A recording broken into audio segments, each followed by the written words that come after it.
Sabe aquela pessoa que você via todo dia no culto, no YouTube ou até na TV?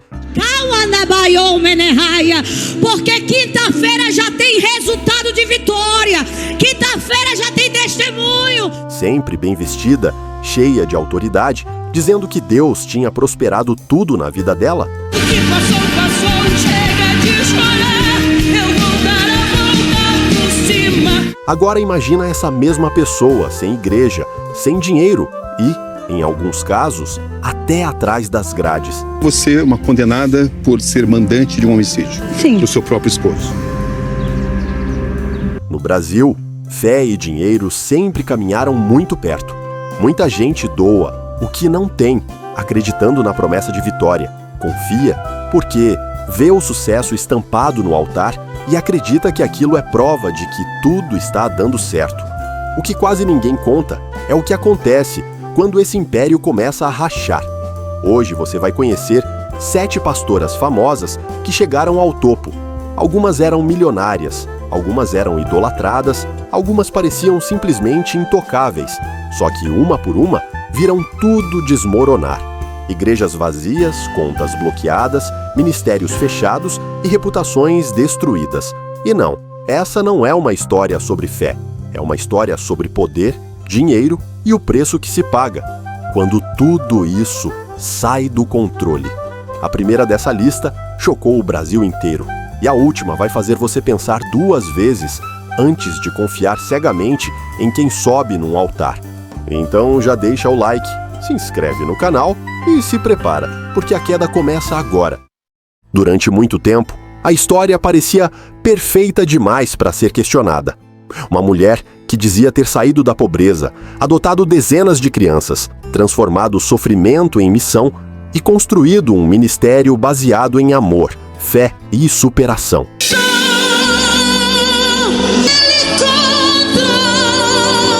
Flor Delis não era só pastora. Ela virou cantora gospel conhecida, presença constante em eventos religiosos e, mais tarde, alcançou um patamar que poucos líderes evangélicos conseguiram. Entrou para a política como deputada federal. Nos cultos, a mensagem era sempre direta ao coração do fiel brasileiro. Quem persevera vence, quem doa recebe em dobro, quem confia em Deus prospera. As igrejas viviam cheias, os testemunhos emocionavam e o dinheiro circulava o tempo todo por meio de ofertas, doações e contribuições feitas por pessoas que acreditavam estar ajudando uma família, exemplo de fé. Por fora, a imagem era de simplicidade. Por dentro, o padrão já era outro. A rotina envolvia imóveis alugados para cultos, viagens, conforto e uma estrutura que dependia totalmente da entrada constante de dinheiro dos fiéis. Tudo parecia sólido, estável e intocável, até que em 2019 a história mudou de forma abrupta. O marido de Flor Delis, o pastor Anderson do Carmo, foi assassinado a tiros na porta de casa.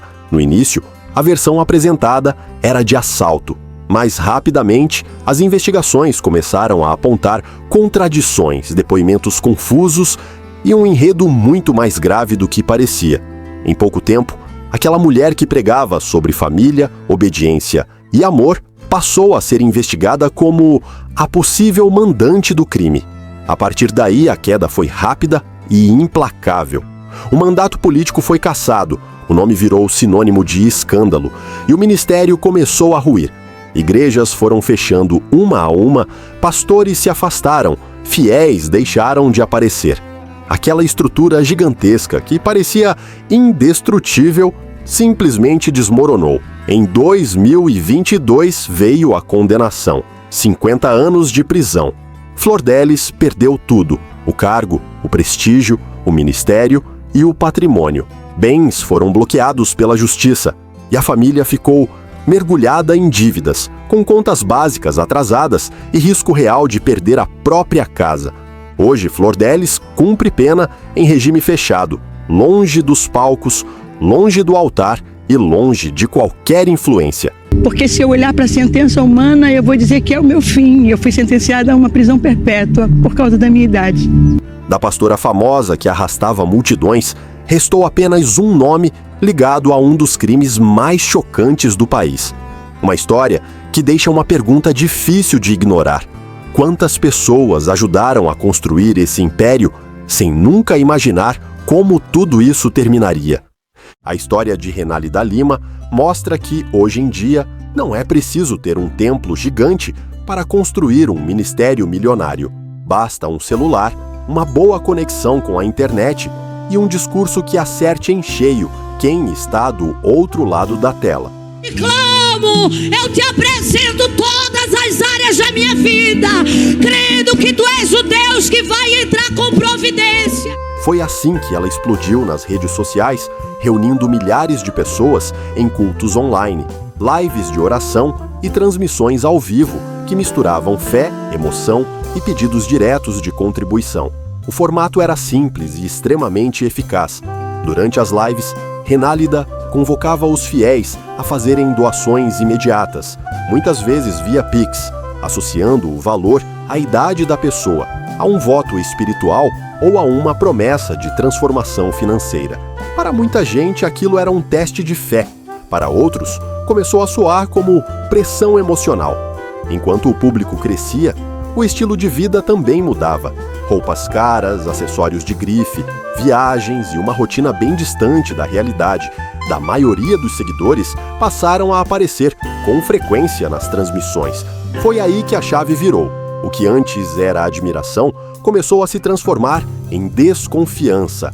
As críticas se multiplicaram, vídeos passaram a circular nas redes e o apelido de Pastora do Pix colou de vez. Com a exposição negativa, vieram os problemas. Eventos passaram a ser questionados, cultos foram interrompidos por fiscalizações e o ministério entrou no radar de investigações civis. A imagem pública, antes construída com rapidez, começou a se desgastar no mesmo ritmo. Seguidores se afastaram, a confiança diminuiu e a autoridade espiritual passou a ser constantemente colocada em xeque. Renálida não chegou a ser presa nem perdeu tudo de uma vez, mas a queda foi acontecendo aos poucos, diante de todo mundo. O crescimento acelerado deu lugar a um cenário de polêmica constante, processos e desconfiança. Hoje, seu ministério já não tem o mesmo peso, a mesma influência e nem o mesmo apoio que tinha no auge. É a prova de que, no mundo digital, a ascensão pode ser rápida, mas a queda também. E quando a fé vira espetáculo, qualquer deslize vira julgamento público. Essa é uma daquelas histórias que parecem exagero, até você descobrir que tudo aconteceu de verdade. Mariam Soulakiotis começou como uma líder religiosa respeitada dentro de um convento na Grécia. Para suas seguidoras, ela não era só uma pastora ou abadesa. Era vista como alguém santa, escolhida por Deus, uma mulher que falava com autoridade absoluta e que prometia cura, proteção espiritual e salvação. Com o tempo, o convento virou um centro de peregrinação. Fiéis, muitos deles ricos, entregavam joias, dinheiro, propriedades e até heranças inteiras, acreditando que estavam fazendo um sacrifício espiritual. Mariam controlava tudo. Decidia quem podia sair, quem podia falar, quem estava em pecado e quem merecia continuar ali. O poder que ela exercia era total, tanto espiritual quanto psicológico. Só que por trás das paredes do convento começaram a surgir relatos assustadores. Pessoas adoeciam e morriam sob os cuidados de Mariam. Seguidoras eram punidas, isoladas e submetidas a maus tratos. Aos poucos, famílias começaram a desconfiar, autoridades passaram a investigar, e o que parecia um espaço de fé foi sendo revelado como um ambiente de terror. Quando a polícia finalmente entrou no convento, o choque foi imediato. Mariam Soulakiotis foi presa e acusada de múltiplos crimes, incluindo assassinatos cometidos ao longo de vários anos. A justiça concluiu que ela se apropriava dos bens das vítimas e usava a fé como ferramenta de controle absoluto. Aquela líder religiosa, venerada por tantas pessoas, foi condenada e enviada para a prisão. O império espiritual desmoronou completamente. O convento foi fechado, os bens foram confiscados pelo Estado e tudo aquilo que havia sido acumulado ao longo de anos simplesmente desapareceu. Mariam morreu atrás das grades, sem ministério, sem poder e sem dinheiro. Da mulher tratada como santa, restou apenas um dos casos mais sombrios já registrados envolvendo liderança religiosa feminina. Uma história que deixa claro até onde o fanatismo e o poder sem limites podem levar. E como a queda, nesse caso, não foi só financeira, mas total. Muito antes de internet, redes sociais ou televangelismo moderno, já existia uma mulher que entendia como ninguém o poder da imagem, da mídia e da fé.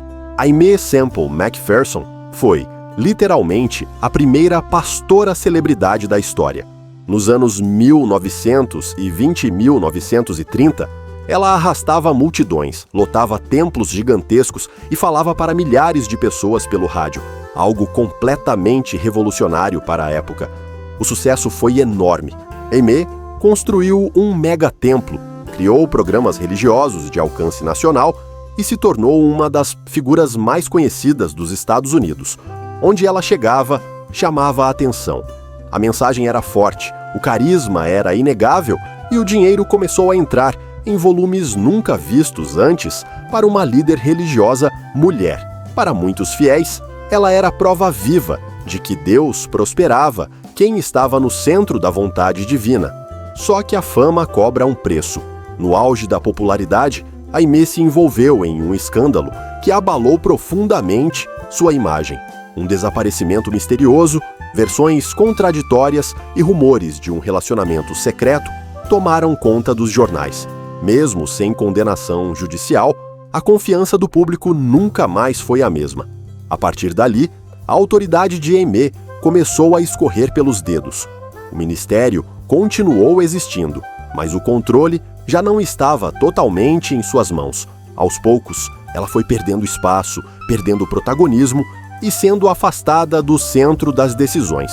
O império religioso que ela mesma criou seguiu em frente, mas sem ela no comando absoluto. Nos últimos anos de vida, Aimee já não tinha o mesmo brilho, nem o mesmo poder. Morreu longe do auge, vendo sua influência diminuir, enquanto a instituição que fundou crescia sem depender mais da sua figura. Ela não terminou pobre no sentido literal, mas perdeu o que talvez fosse mais importante para alguém como ela: o controle, o protagonismo e a idolatria do público. A história de Aimee mostra que nem sempre a queda vem com algemas ou falência. Às vezes ela vem em silêncio.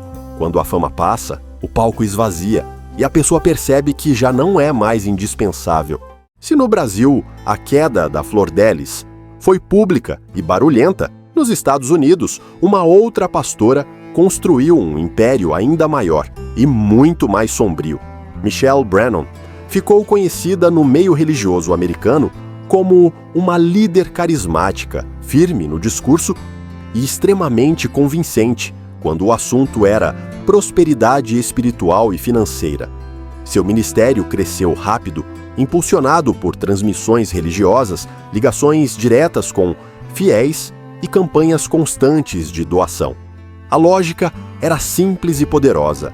Quem ajudava o ministério estava ajudando a obra de Deus, e a resposta vinha em forma de dinheiro, muito dinheiro. Milhões de dólares entravam todos os anos por meio de doações feitas por pessoas comuns, muitas delas acreditando que estavam contribuindo para um propósito maior.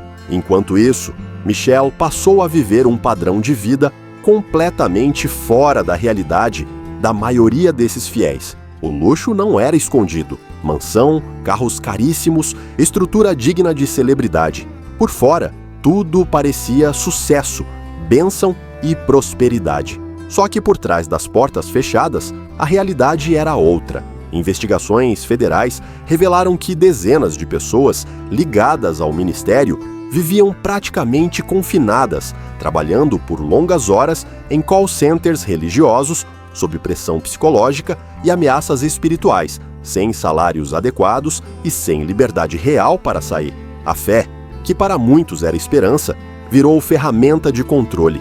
Quando as autoridades finalmente intervieram, o choque foi imediato. Michelle Brannon foi presa sob acusações gravíssimas, incluindo tráfico de pessoas, extorsão e lavagem de dinheiro.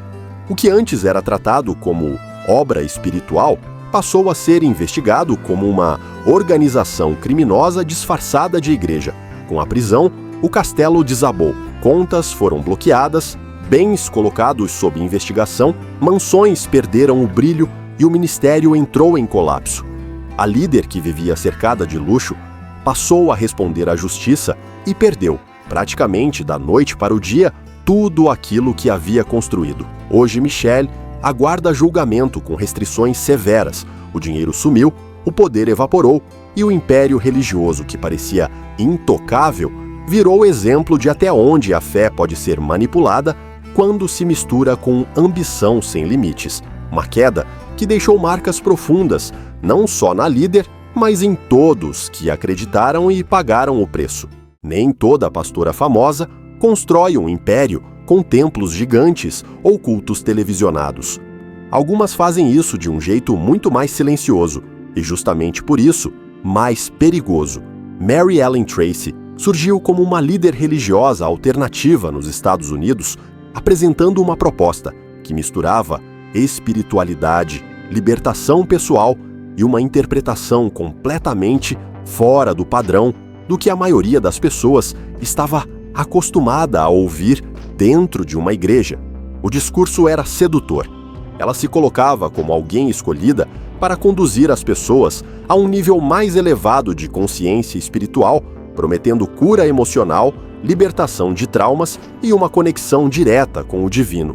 Aos poucos, seguidores começaram a aparecer, muitos deles com alto poder aquisitivo, dispostos a financiar aquela nova visão espiritual por meio de doações constantes.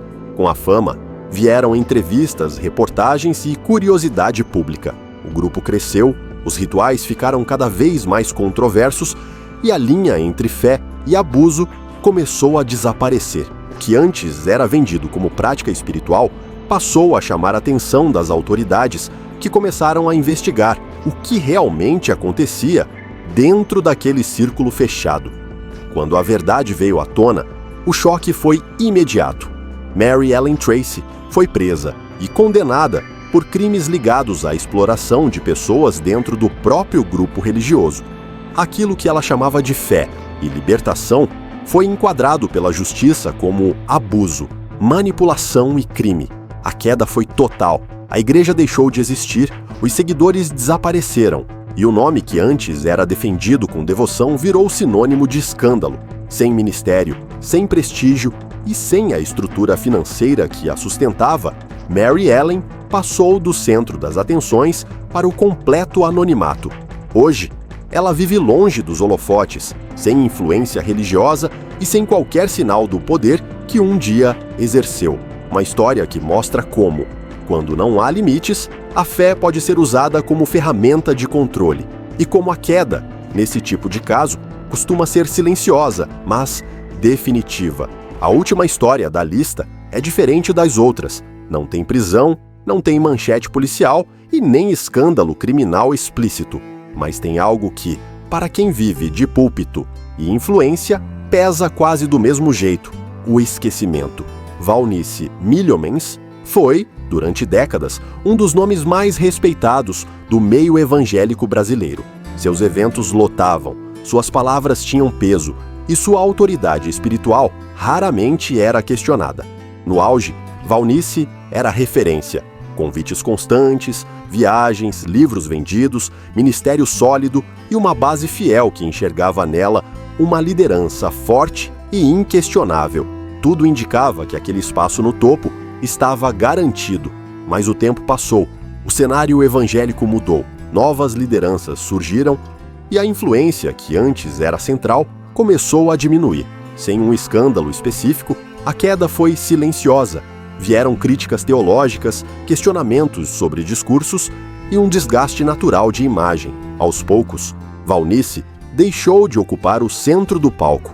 Os grandes holofotes se apagaram, os eventos ficaram menores e o ministério passou a atuar de forma mais discreta, longe da relevância que um dia teve. Ela não perdeu tudo de uma vez, nem ficou pobre da noite para o dia, mas perdeu algo que, para líderes religiosos, costuma valer mais do que dinheiro: o protagonismo. Hoje, Valnice ainda existe no meio evangélico, mas já não dita tendências, não movimenta multidões e não exerce o mesmo poder de influência que teve no passado. É uma queda diferente, quase imperceptível para quem olha de fora, mas extremamente simbólica, porque mostra que nem sempre o fim de um império espiritual vem com barulho. Às vezes ele simplesmente vai ficando menor, até deixar de ser relevante. Depois de ouvir todas essas histórias com calma, dá para perceber que nenhuma dessas quedas aconteceu do nada. Em todas elas, o começo foi muito parecido: fé, propósito, carisma e pessoas acreditando de verdade. Gente simples, gente machucada, gente buscando uma saída, uma resposta, uma esperança. O problema nunca foi a fé. O problema começou quando a fé virou poder absoluto, quando o dinheiro passou a circular, sem questionamento, e quando quem estava no topo deixou de ser confrontado. Em vários desses casos, as pastoras não eram vistas apenas como líderes espirituais. Elas viraram autoridade máxima, referência moral, exemplo de vida, quase intocáveis. E quando alguém chega nesse nível, qualquer alerta vira perseguição, qualquer crítica vira ataque espiritual, qualquer dúvida vira falta de fé. É aí que o sistema começa a ruir por dentro, mesmo que por fora ainda pareça tudo perfeito. Algumas dessas histórias terminaram em prisão, processos e manchetes. Outras terminaram em silêncio, esquecimento e perda de relevância. Mas o efeito final foi o mesmo: igrejas vazias, ministérios destruídos e pessoas feridas no caminho. Pessoas que confiaram, que doaram dinheiro, tempo, emoções e até a própria vida, acreditando que estavam fazendo certo. E talvez a parte mais dura de tudo isso seja perceber que quando esses impérios caem, quase nunca quem pagou o maior preço foi quem estava no comando. Quem mais sofre é quem estava embaixo, acreditando, ajudando, sustentando tudo com fé sincera. Por isso esse vídeo não é sobre atacar religião, nem desacreditar quem acredita. É sobre lembrar que fé não deveria ser sinônimo de enriquecimento pessoal, nem escudo para abuso, nem justificativa para poder sem limite. Questionar não é falta de fé. Pedir transparência não é rebeldia.